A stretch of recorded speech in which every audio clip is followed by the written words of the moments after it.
En la energía hidráulica vamos a centrarnos en este tipo de turbinas, especialmente las de hélice. Hablaremos la de Pelton y de la de Kaplan.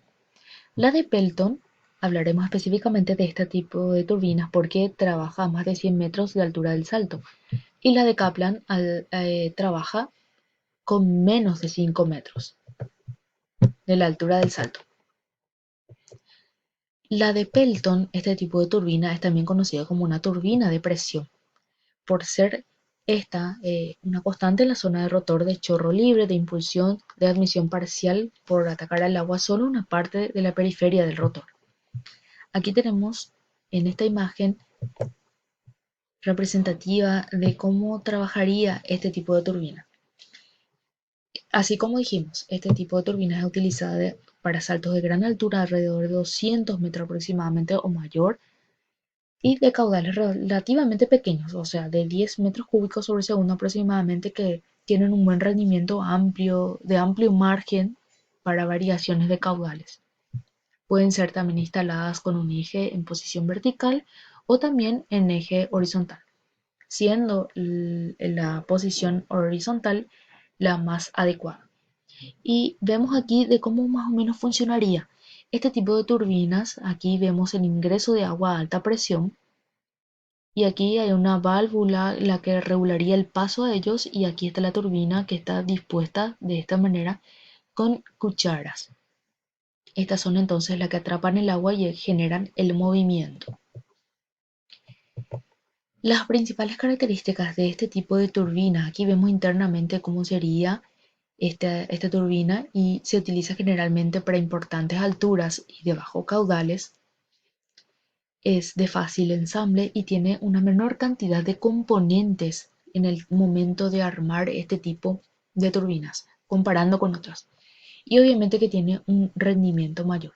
Aquí vemos internamente que esta turbina, por ejemplo, tiene 6 inyectores de agua por donde se le introduce el agua a través de 6 inyectores. Entonces, vemos aquí este rodete de la turbina que está compuesto por ciertas cucharas, que es la que atrapa el agua y hace que el eje vaya girando. Este sería el componente de la turbina de Pelton. Esencialmente, esta turbina sigue una trayectoria de agua a través de ella. Entonces, lo primero que vemos sería la carcasa. Vamos a ver alguna de la estructura, algunos de los componentes de esta turbina. La carcasa, como habíamos dicho, el generador, el rodete, el eje, el deflector, cojinete, el manómetro, la regulación, el control y el inyector, etcétera. O sea, internamente sería esta estructura la que tiene este tipo de turbinas. Entonces aquí vemos la válvula en donde se va a abrir esto en algún momento para que ingrese el agua, y esto hace que se genere el movimiento. Pueden entrar a través de varias válvulas de varios lugares que puedan tocar con el rodete, y así se pueda mover a través del eje. Luego de esta turbina vamos a ver la de Kaplan. Esta turbina es una turbina de chorro hidráulico que utiliza gradientes pequeños, como habíamos dicho, hasta unas pocas docenas de metros, o sea, de muy baja altura, pero con grandes caudales, desde 200 a 300 metros cúbicos sobre segundo. Y aquí vemos en esta imagen de cómo sería más o menos su funcionamiento. De manera constructiva, este tipo de turbina hidráulica es de hélice, donde las palas pueden orientarse hacia donde el flujo de agua vaya, o sea, esto puede variar. Entonces permite un rendimiento alto en los buenos caudales. Y el líquido que llega a la turbina de Kaplan es gracias al conducto en forma de espiral que aumenta toda la circunferencia y luego pasa a través de un distribuidor que le da un fluido de rotación giratoria que es esencial para impartir un movimiento impulsor. Las características de esta turbina es que gracias a la orientación de las palas del impulsor, aquí de las palas del impulsor, es posible adaptarse al caudal, o sea, se va a adaptar al caudal que está generando. Y esto se debe a que cada ajuste del distribuidor correspondiente a una orientación de las cuchillas, y esto le permite trabajar con un rendimiento bastante alto. O sea, las cuchillas se van a adaptar de acuerdo al movimiento del caudal del agua. El campo de utilización de las turbinas lentas de Kaplan alcanza caídas máximas de alrededor de 80 metros y fluye hasta 50 metros cúbicos por segundo.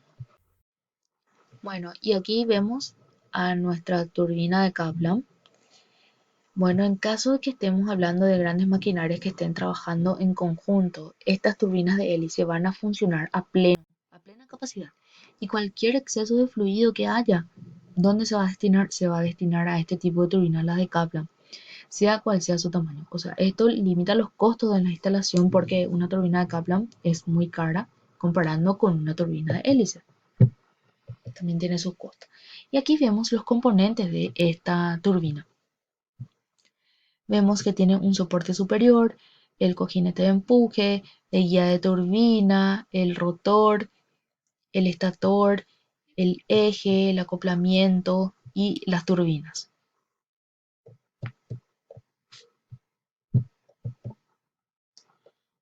Luego también debemos hablar de las turbomáquinas. Las turbomáquinas son aquellas que absorben la energía de un fluido y lo redistribuye generalmente en energía mecánica en el eje, y el fluido puede ser un líquido o un gas.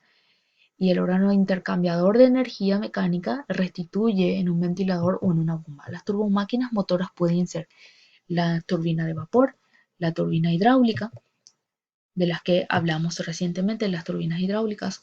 Las turbomáquinas generadoras también pueden ser, por ejemplo, las bombas, los ventiladores y los compresores. Luego vemos aquí las turbomáquinas de flujo axial, que pueden ser los motores de propulsión, las turbinas de hélice, las turbomáquinas de flujo radial, que son las sopladoras, las bombas centrífugas, y las turbomáquinas de flujo mixto, y aquí hablamos de la turbina de Francis.